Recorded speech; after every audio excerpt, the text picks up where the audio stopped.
Hello and welcome back, guys. I know I'm very late for my video, but this time I'm going to tell you that I'm not going to repeat with the one which I introduced you because what happened that chapter is a more depth to scientific and religious or spiritual thoughts. So I think that will be covered a bit longer, and for that actually I need a proper concentration and focus. So for that, I'm just pausing a while and I'm on a new video of a new book and a new author to whom I came to know accidentally, but surprisingly, I'm thankful for it to know it because the situation the writer wants to narrate about the protagonist is exactly which I am facing. So, a very heartily welcome to Preeti Shenoy. Wake up, life is calling. It's a kind of, you can say, a very hearty, a very touchy, and on the side of sarcasm at every line. But then also, this book is something which I felt was very fun. The author is the Indian author, Preeti Shenoy. She is well known for producing the books which are literally a kind of romantic, but with the side of, you can say, a hurt to someone, especially to the narrator who is narrating the story. I'm going to talk about the Wake Up Life is Calling. It is a sequel of one more her book. I won't tell you. You have to comment in my comment section that what that book is, and then I will be taking you to the next one. Let's go. So, guys, did you have ever felt devastated? Did you have ever felt single betrayal from your own side? A kind of betrayal which you were not expecting, but sudden behavior of people around you who you think are so-called friends, you call them, but their sudden behavior hurts you a lot. And at the very critical situation when they are knowing that this particular action will hurt you, or when they are knowing that what is the disease you are facing through and what is the problem you are going through, and then also they insult you publicly, they call you insane, they call you worthless, or even they call you mad. So that kind of things really hurts the narrator, and even also any teen would get affected because of it. Here I'm going to talk about the narrator who is the protagonist of Preeti Shenoy in this story. For understanding more about Ankita Sharma, who is the narrator of the story, you should go with the sequel of this book, which is I will not tell because I told you that you have to know about in the comment section. So I'm not going to tell this. So here, what I was about to tell you that the narrator tries her level best to put her good in her academics. After the dropout from MBA, she dropped out MBA in Cochin, where she studied MBA.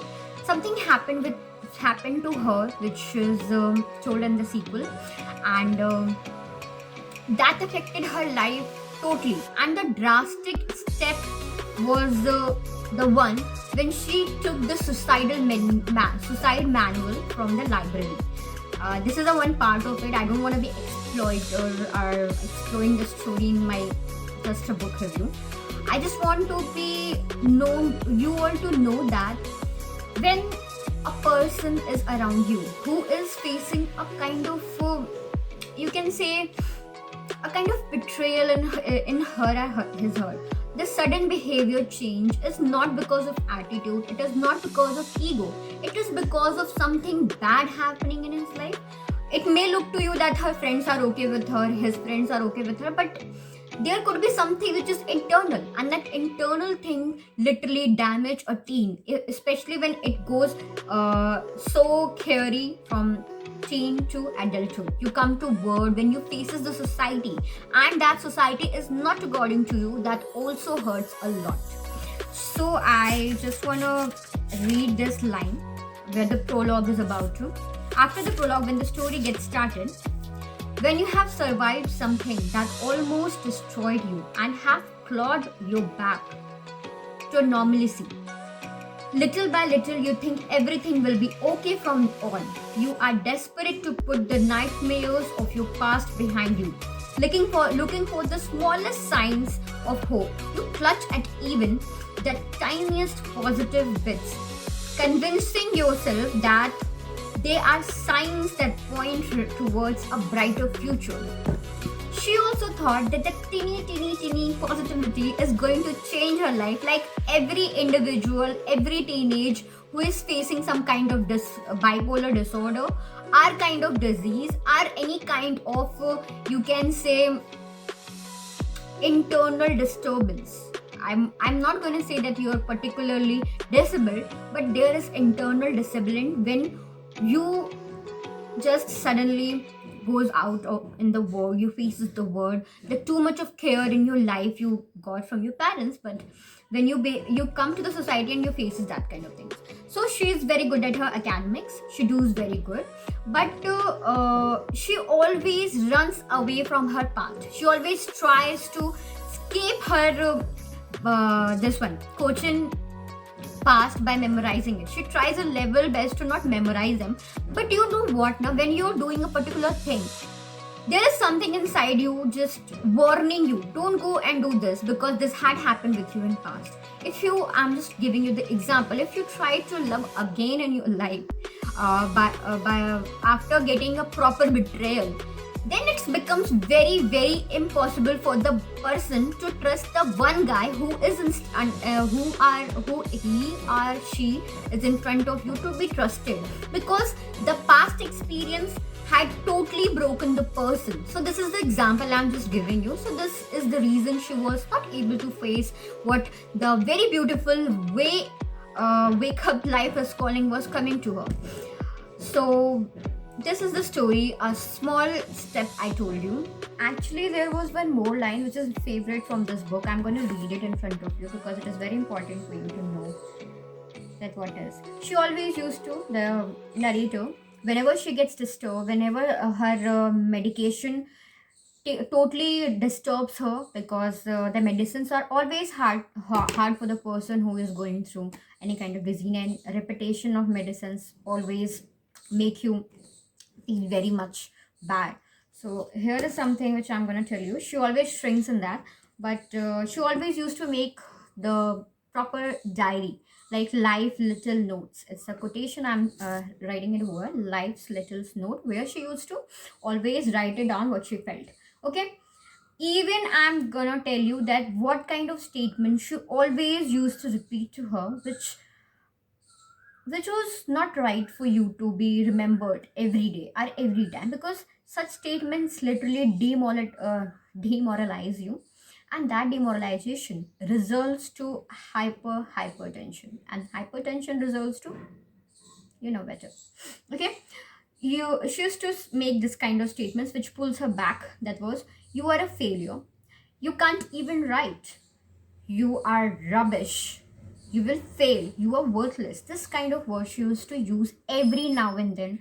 Every now and then, I'm telling you. This is abstract from 127 page, note 5. Failure hurts. Failure is people judging you and telling you that you are not good enough for whatever standards they have set. Failure in exams means you were not able to retain the information asked in the question paper. Does it mean you are stupid in some way? No, but that exactly is the problem. Our parents, our teachers, and our friends judge us by these failures. We observe that subsequently, you can see subconsciously, and start thinking of our worth in terms of the marks we get, and later on by the money we make. If we get great marks, we are successful. If we have a big house, fancy car, and we are successful, then we not. If we don't make that, then we are failures. The real danger, however, is when we buy into all of it and begin to judge ourselves by these so-called failures of ours. Don't let these failures define you. You're beyond that. You are much more than the times you have failed. You are more than the grades you are given. You may have failed multiple times. So what? There are no grades given for how sensitive a person is, or There are no grades given for how kind a person is, or how helpful, or how funny the person is. Did there you have seen? I must think that you all are graduate. Even if you are a school student, you are a high school. Then also you have grade section. Did there in any grade section there is given like how much helpful the person is, how much funny the person is? No, there is no great section for your great section for your sensitivity. Is it there? No. There are no grades for the degree of friendship you carefully cultivate over years. No grades for loving, no grades for loving. And yet, friendship, laughter, love, kindness, hope, joy, generosity, these are the most important things in life. And there is not a single grade to measure that. There are no grades given for life. This is the extract from 127, which I told you. This special note 5, the little note she used to make, I told you, because this was the one which touched me. This book is all about how a girl is gradually trying herself to make her best in her life, to just throw back her all the past experiences. She's just trying to come up with good every day, every now and day. She's trying every minute, actually she is trying to do her best. But what is making her fail in every gesture is the revision of past, the recordings of past in her mind is totally killing her. This is the reason I told you this note 5. And for the well and wishers, I am telling you that this book is totally very good. Please buy this book because it's a story of an academic. It's a story of a heartbroken. It's a story of finding true love again. It's a story of again loving, again going to the process of good, because love, kindness, generosity, these words are very positive, high energy words. And these words, if you keep on motivating yourself by seeing this kind of words, then you're definitely going to do good from it. And not taking anything from past and digging into past and again going there. I am with you that it is not possible that you can't face them again, but you can't revise them again. It comes sudden flash in your mind. Everybody happens with everybody. It's true fact, because it's a humankind. We always try to figure out things from our past, or even planning for the future according to past than that of seeing the present. It's our human tendency. But then also, if you will keep on every line, the thing which you think, basically the thing which you think in your mind, the thought process, if we cultivate that thought process into positivity, it's well and good for us. And that's all what Preeti Shenoy is telling you. So I am over with the book review. You may see this cover. I'm just introducing you. I didn't do it, the unboxing of this book, because this was a gift from my sister. And one more thing, please subscribe this channel, because many of there are don't doing so, but I know my people are doing. There is one page on Instagram, the Wild Readers. Okay, please get connected to that, because there we are distributing the books. I'm in a distributing section. I'm not the owner of that page, but then also there is my friend who is owner of that page. Please go to the page and check out the books. Whatever you want, please DM me. I will forward that message to you.